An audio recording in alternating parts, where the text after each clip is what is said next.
কান চলচ্চিত্র উৎসব মানেই যেন লাল গালিচায় ঐশ্বর্য রায় বচ্চনের জাদুকরী উপস্থিতি। প্রতি বছরের মতো এবারও কানের সমাপনী আসরে নিজের রাজকীয় ফ্যাশন সেন্স দিয়ে পুরো বিশ্বের নজর কেড়েছেন এই বলিউড কুইন। 2026 সালের কান উৎসবের শেষ লগ্নে এক অনন্য রূপকথার জন্ম দিলেন তিনি। এবারের সমাপনী লাল গালিচায় কোনো ঐতিহ্যবাহী গাউন নয়, বরং একটি নিখুঁত অল হোয়াইট পাওয়ার স্যুটে হাজির হয়ে সবাইকে চমকে দেন ঐশ্বর্য।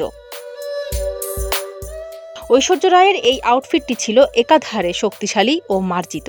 সাদা রঙের প্যান্ট স্যুটের সঙ্গে তিনি জড়িয়ে নিয়েছিলেন একটি বিশাল এবং ড্রামাটিক ফেদার বোয়া বা পালকের চাদর। এই উইং স্টাইল পালকের চাদরটি তার লুকে এক স্বর্গীয় আভা ফুটিয়ে তোলে।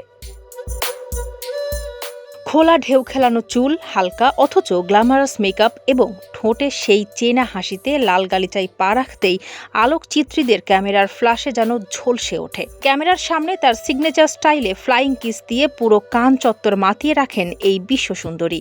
ফারজানা হাসিন, মানবকণ্ঠ।